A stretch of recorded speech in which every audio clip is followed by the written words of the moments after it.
Hi guys.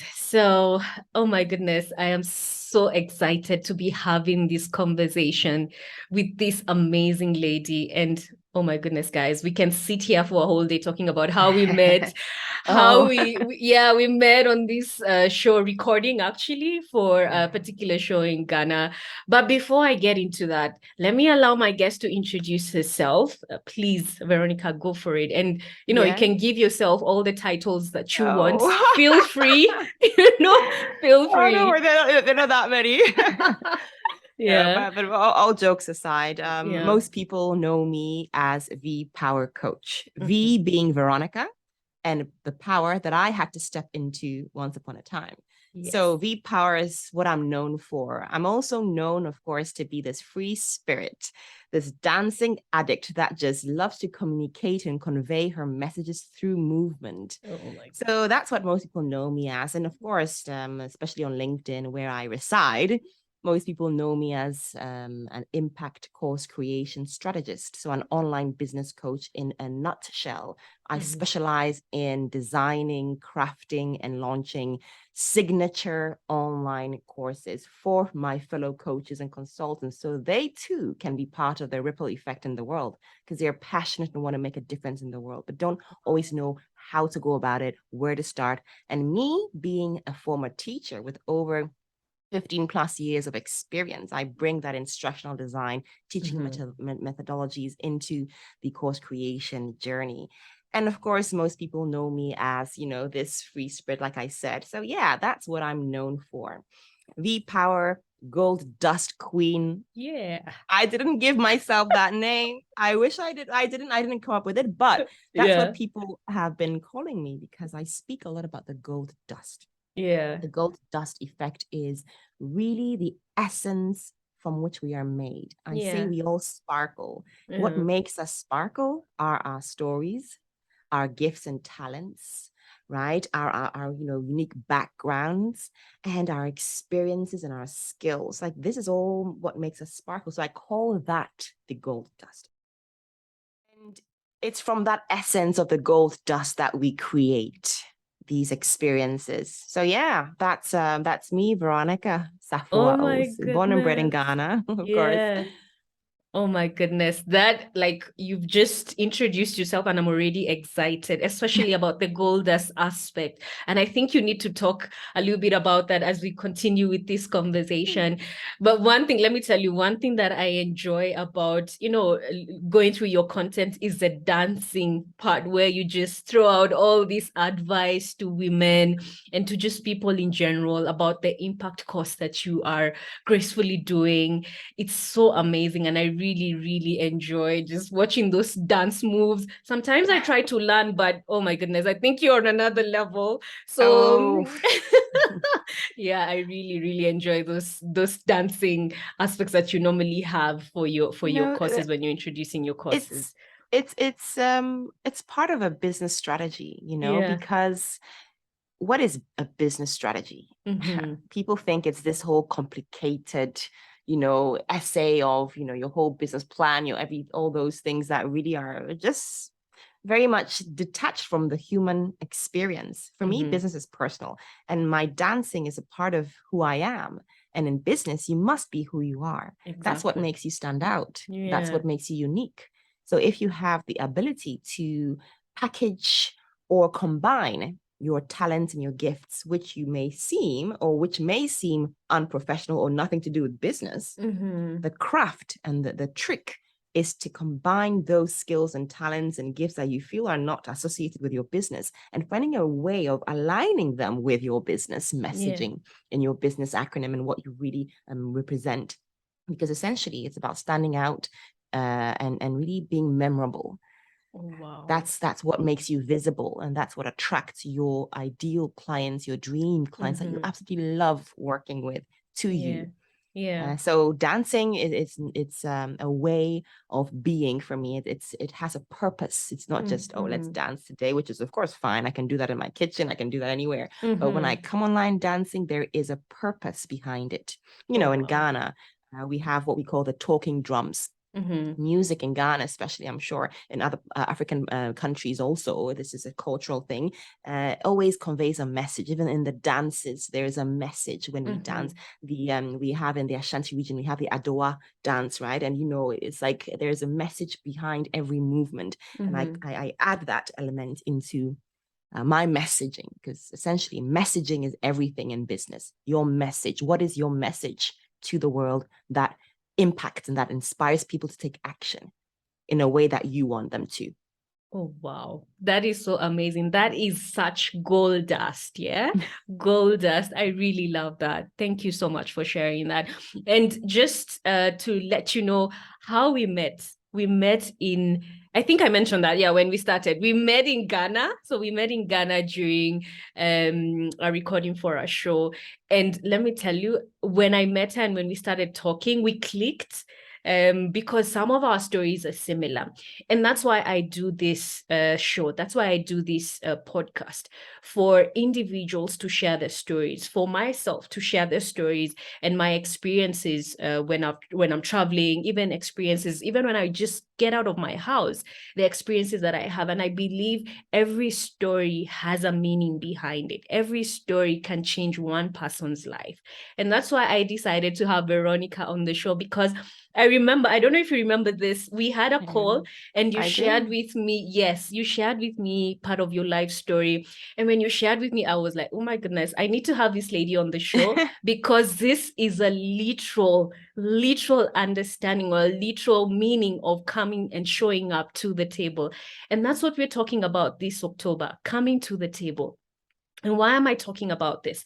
I'm talking about this and I'm having conversations with different individuals because I believe coming to the table is the one key ingredient that you need in life for you to propel yourself in life, for you to be successful in life.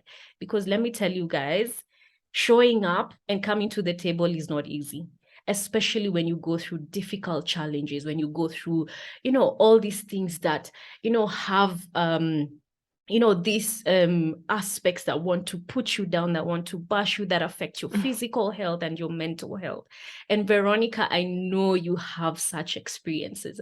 So as we start off, maybe you can tell us, what does it mean to you to come to the table, to show up to the table? What does it mean to you as Veronica? Yeah. So like I was saying, most people know me as this V-Power coach, but the truth is there was a time where V-Power felt very much V-Powerless. This is about 10 years ago. And I say that was my breaking point, but also my breakthrough. I remember I was in this, what we call a pawnbroker's shop, and I was selling my precious belongings. Why was I in a pawnbroker shop selling one of the most valuable things I had to my heart? Because that was all that was left when two of our companies had gone bankrupt. And I remember in that moment, in that pawnbroker shop, as I was handing over those precious things that I was like, what on earth are you doing, Veronica? And that little voice that came into my mind, I heard her. It was a gentle voice, but it was like, Veronica, what on earth are you doing with your life? Is this the kind of choice that you want to be making? Are these the kind of choices you want to be making? I didn't have any children then. I have 2 kids now. But then it's like, is this how you want to show up as a mom? And what are your parents going to think about you, Veronica? What are you doing? And it came to my realization in that very split second that this was not my life. This was not going to be my life. And this is not what I wanted for myself. It happened that I had been passively living through life, allowing others to dictate who I should or shouldn't be, trying to meet up to other people's standards of what I was to be in this world and what I was supposed to pursue, other people's dreams and aspirations, and putting myself in the back seat totally.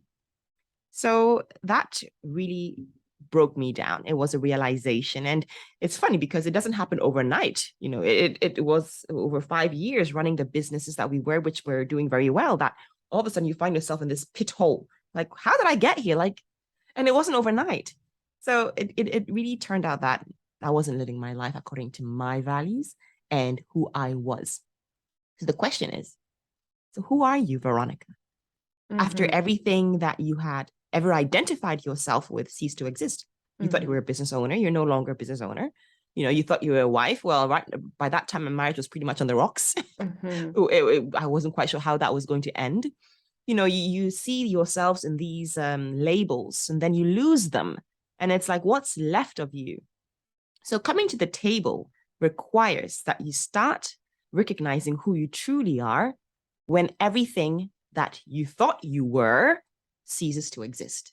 That is the starting point. At least that was the starting point for me, because it means understanding your values. What is important in life for you?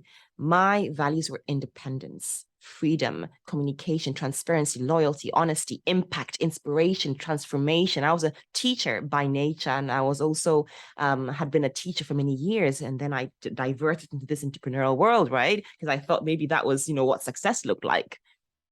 So coming to the table really means knowing who you are. And that embarked me on that journey that has brought me to where I am today, that personal development journey. I had stumbled upon this book by Neil Donald Walsh, Conversations with God.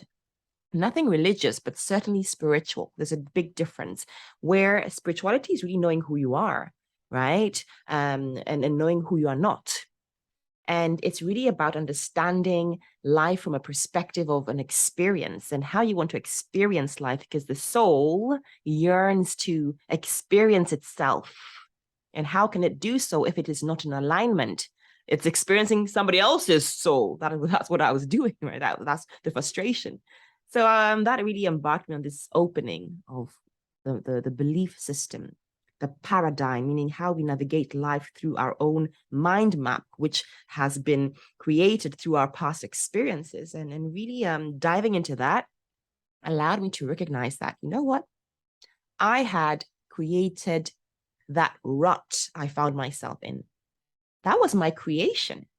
And it was quite an eye-opener, because if that was what I had created, then the question is, what can I recreate? Wow. And understanding who you are will allow you to recreate experiences that align with that and who you are beyond the labels. Because if I'm all about freedom and if I'm all about impact and inspiration, then my goals must be aligned with that. Whatever I do must be inspirational and impactful.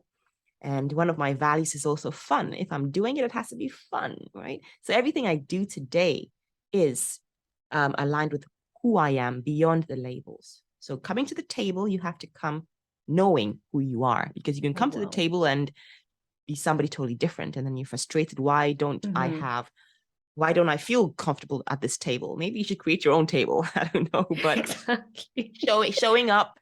Yeah. So I hope I've answered the question. Yeah, you have, and you're sharing such. I'll actually be using gold dust as we continue, because this is something that is part of you. So thank you for sharing that. Thank you for sharing that bit, because I can totally relate to what you're talking about. And let me ask, because I want this conversation to be all about your experience and how you got yourself out of that experience. When you're going through all this, your marriage is breaking down, your businesses are not going the way you envision them to go. How did it manifest in the physical? Were you waking up in the morning, or were you sleeping and you're like, I hope the morning doesn't come? Or were you just, deciding that, okay, I'm going to wake up and I'm just going to drag myself and I'm going to do what I need to do and then go back to sleep at night, and life can just go on the way it needs to go on? So how did it manifest in the physical for you? There are stages that you go through when you have an awakening, right? First of all, this is very new. So what you are learning about yourself hasn't really been ingrained in your core. You may know about it intellectually, but it's not really a part of you yet. So really, there were stages of tears and, really days that you felt like, oh, gosh, I just wish this would end and I'll wake up in a whole different world, right? And there were lots of arguments because the frustration was just unbearable. And that stage of anger, when you're angry, what happens is the resentment is so painful that you become numb. So what was happening to me after this awakening, and I realized that I'm in an environment where my marriage was very much toxic emotionally, I had the awareness that this is an emotionally toxic environment I'm in. So when you have an awakening, you start realizing that this is not right. This is not what I want. You start recognizing things that you thought were, part of, being a married person, part of life, kind of accepting it. You're like, no, this is not how I want to experience things. So you have to go through a stage of frustration. And then that frustration and resentment and the anger turns into numbness, where you're emotionless because you want to avoid the pain. You become numb. You numb yourself. I had an imaginary wall I had built in my mind where whatever he did, whatever he said could not touch me. But what kind of life is that? Where you're numb. That wasn't me. Yeah. So I was not being myself. So the next stage is if you are in that stage where this is a toxic environment for you, you need to change the environment. And this is a tough one because sometimes culturally, there's a clash of values. I mean, culturally or religiously, they say you're not supposed to. There's all this doctrine on what you're supposed to do or not do. And that's where it's important to know who you are, beyond even the labels of what religion you are in my case, because essentially, if I'm about impact and inspiration and respect and loyalty and honesty, and this is not what I'm living in, then I need to take myself sometimes physically out of that situation. If you want to thrive in life, you're going to show up, sometimes you need to take yourself out of a toxic situation. And this is a personal, individual approach. You really need to have the courage and be very sure of what you want in life and make that decision for yourself. No one can influence that decision. It's a really life-changing one. So I took myself out of the toxic situation. And that was really having that separation. And when that happened, you now have the space to focus on yourself, because for many years as mothers, as wives, we think we are always in the back seat.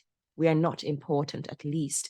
We don't really count, and what we think doesn't really count. And I don't know, it is all a personal, individual thing, but it's sometimes a cultural upbringing and this societal expectation of what we as women should be or shouldn't be.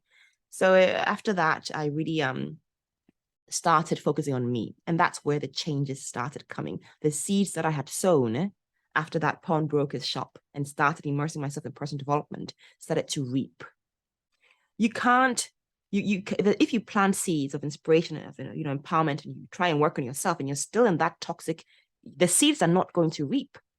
So you can plant as much as you want, but if you are in that toxicity, you're not. The seeds are not going to reap. So until then, that I realized, I started, doing my my training to become a coach.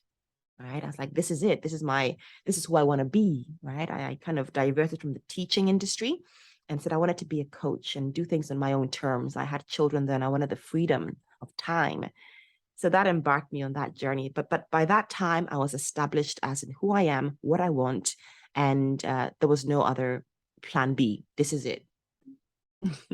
So it takes a lot of courage, and it's a journey. Yeah.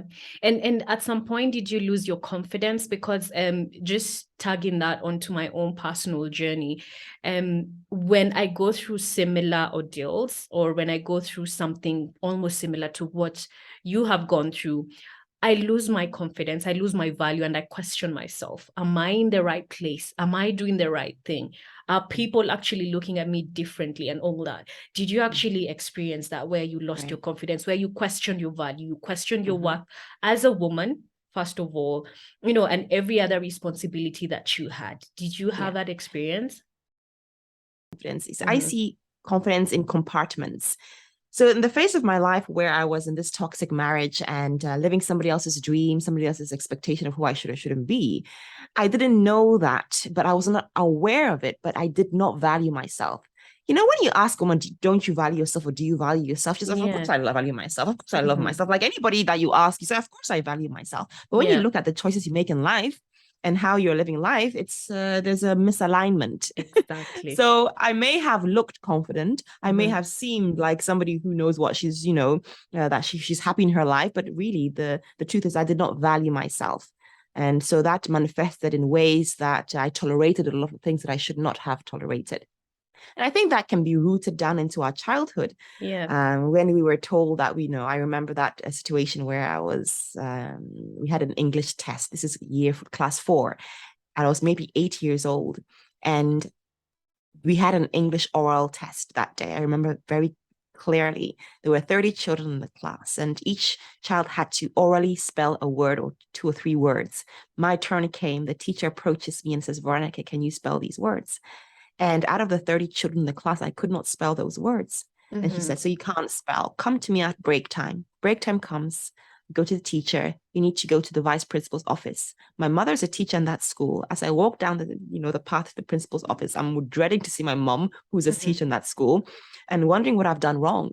Yeah. As I enter, I knock on her door. She says, come in. She's shuffling through some paper. She looks at me, says, so you can't spell. Go and sit in that corner.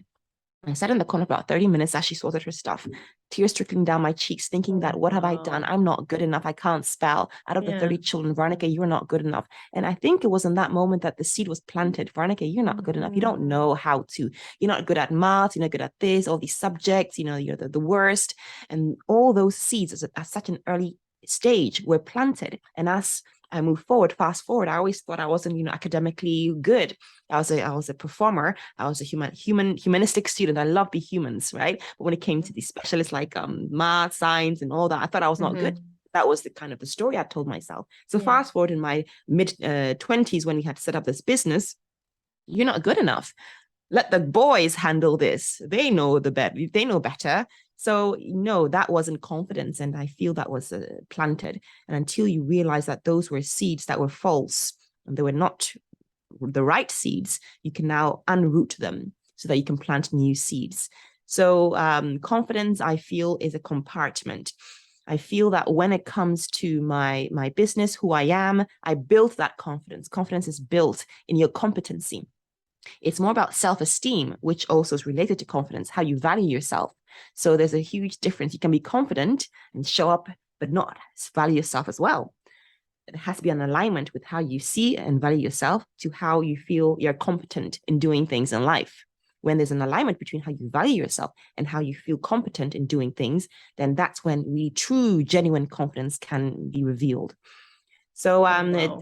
I definitely noticed after I had divorced, when I went through the divorce, that in my after relationships, I had a partner that I realized that there were some triggers still within me. And as a coach, luckily, I'm very mindful. Not everybody has the opportunity to have that awareness. When you're a coach and you've gone through training and you're aware of yourself, you notice that, wow, Veronica, that is a trigger. You haven't yet healed from those past traumas or emotional abuse. And you're still very much protective and you still have that wall. So I slowly had to, break down that wall to receive love, because there comes a point in time where you resist love, you resist receiving, and that means you don't feel that you're worthy enough of that love. And sometimes you reject really good people that really have good intentions for you. So I had to learn that about myself when it came to love and relationships, because that was a compartment in my life that was truly affected. Other areas were good. I didn't have any special traumas, growing up. I came from a traditional Ashanti family, but my mom was also Polish. So there's a balance between, cultures.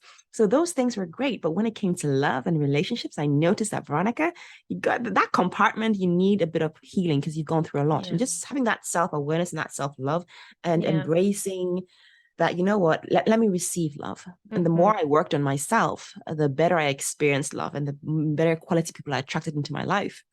So when it comes to confidence, it's more about that self-value, because confident, you could have the confidence in your ability and your capacity to learn and to grow and to thrive, but then you need to value yourself equally. Oh, wow. Oh my goodness, Veronica, that gold, geez, girl, you are dropping the bombs. I really love it. And then let me ask, and this is my own personal experience as a woman, as a Black woman, especially in the corporate world. And I don't know if you've experienced this. When you walk into a room and you see all these people, most of the time, especially in boardrooms and in executive meetings, they are men. The ratio of men to women is definite. For men, it's higher than the women. And sometimes you have to, speak a little bit louder, speak a little bit more, share your ideas more openly compared to, when you're in the office and, you have a team around you and, or something of the sort. Even if you are a leader, you feel like you need to do a little bit more. Have you had that experience? And how did you navigate through it? Because sometimes, even in such situations, there's this air around that, it's almost intimidating. And it's not because you want to be intimidated, it's just because there are all these men around you and you're feeling like, oh my goodness, am I good enough to be in this room? Are my ideas worth enough to share? I don't know if you've experienced it, and what you did to, just show up to that table and come to that table and give your ideas, and people still said, yes, Veronica, this is actually something that we'll actually consider. Yeah. That definitely, when I was running those businesses with two other partners, my former husband and another male partner. So I was the only woman in that partnership, right?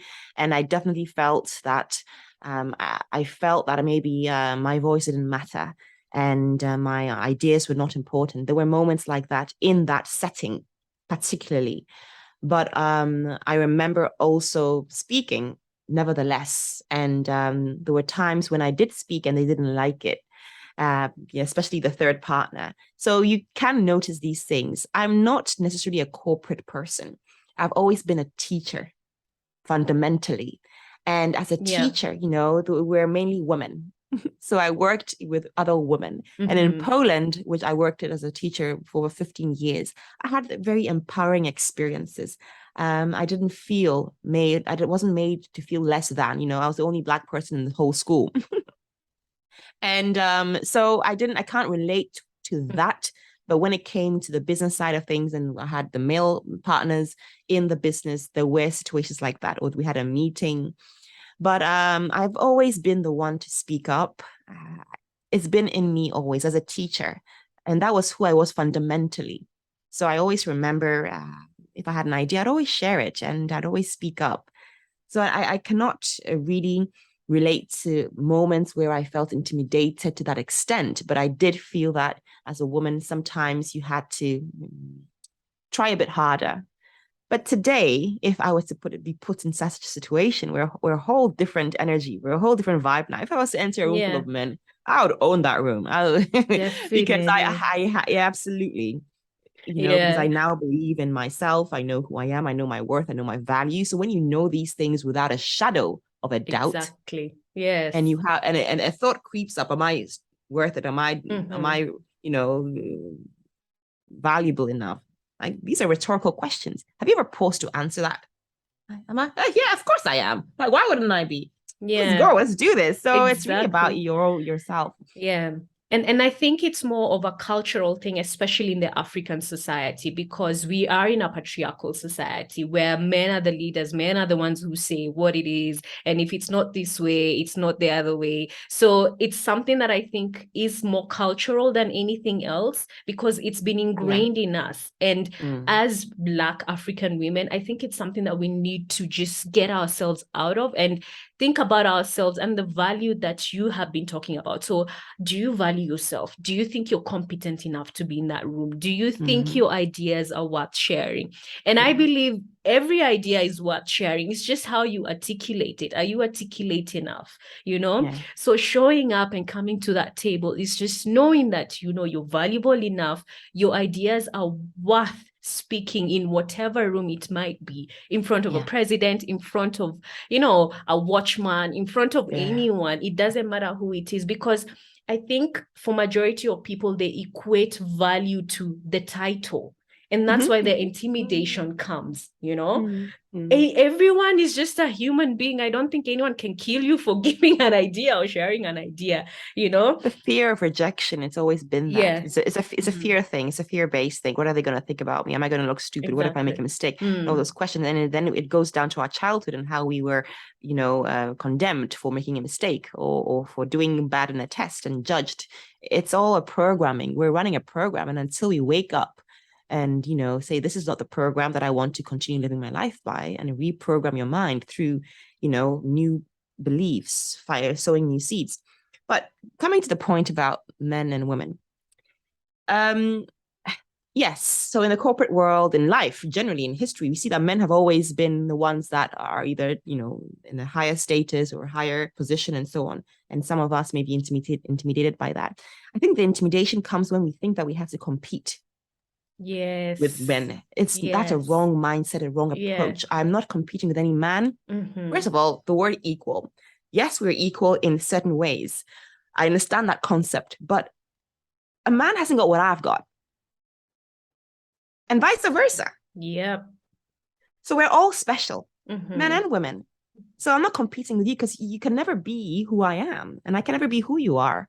Right. And then, That's true. and not that what I have is worse or less than, and not that what you have is less or better than. It's just Mm-hmm. what it is. Let's embrace our differences. Exactly. Right. And Exactly. let me own my feminine Mm-hmm. power. Because, Mm-hmm. women are very powerful. And I think men recognize that, and if you have an ability to speak in Yeah. such a way that you inspire them, you can inspire a man, you can empower him. Like, Mm-hmm. I didn't think of it that way. Mm-hmm.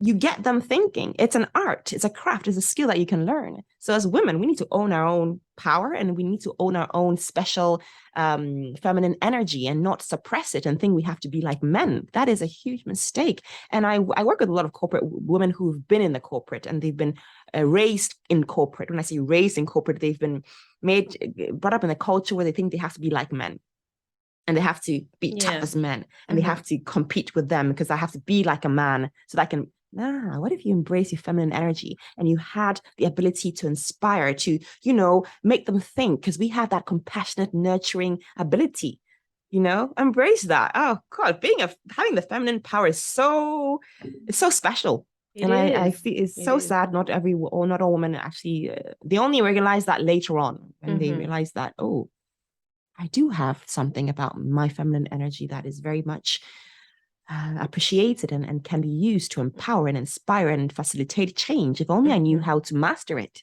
We don't Mm-hmm. know how to use that energy. Yeah.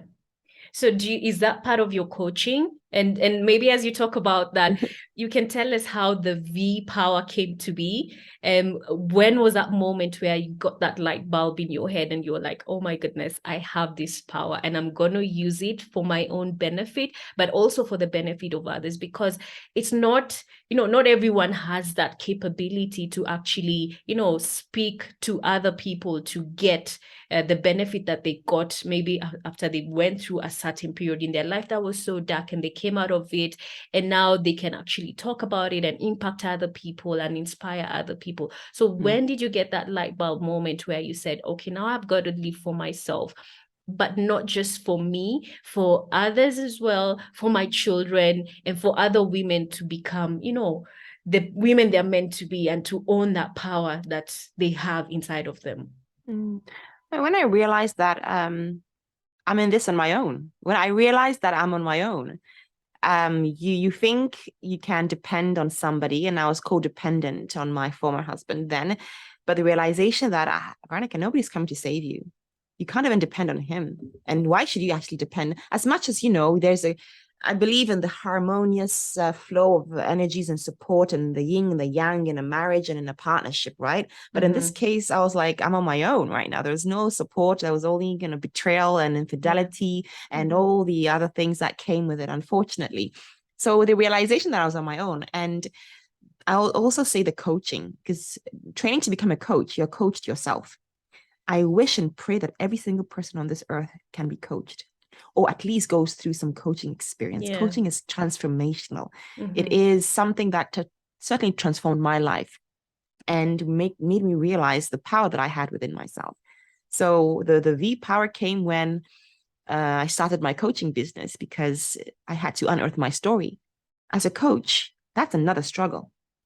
Yes, you are a warrior, you are this light worker. You want to change the world. Coaches, we want to change the world. We want to make it a Yeah. better place, Yeah. but there's a struggle to that, because Mm-hmm. what's your art as a coach? Mm-hmm. Who are you as a coach? That's another journey I had to embark on after the one that I had to discover who I was as a human being, the spiritual being. But then now you're a coach. Yes, you've managed to kind of exit that toxic situation, and you're now on a new journey. So you've never been on that journey before. So it requires another awakening. We're always awakening. Yeah. There's always another level of enlightenment. So Mm-hmm. my art, I remember what the mistake that I had made when I became this coach was I had buried my past. You know, as coaches, when you train to become a coach, you think you now have a new set of skills, and all the other skills that you used to have in your life are not necessary anymore. It's like you're starting afresh. You're not starting afresh. You have a whole gold mine of gold dust of stories, experiences, skills they've Yeah. acquired from your Mm-hmm. failures, from your past setbacks, from your triumphs, what you've triumphed through. So the mistake as a new coach was thinking that, I'm a coach and I'm here to help people achieve their goals and unlock their potential. That was again, I was like, okay, but what does that mean? How? Yeah, okay. But there was no, it was quite foggy for me. And that meant I wasn't attracting as many clients in the beginning. And that meant I was not going to be sustainable. And that meant that if I was not going to be sustainable, then did that mean I have to find another job? What was my life going to be like? I exited that situation so I was independent. Freedom is my highest value. Veronica, what are you doing? And that required, Yeah. again, luckily I had some great mentors, read some great books, followed some Mm-hmm. really great people that I aspired and looked up to and respected. Noticed that, you know what? They all have a story. Mm-hmm. Veronica, what's your story?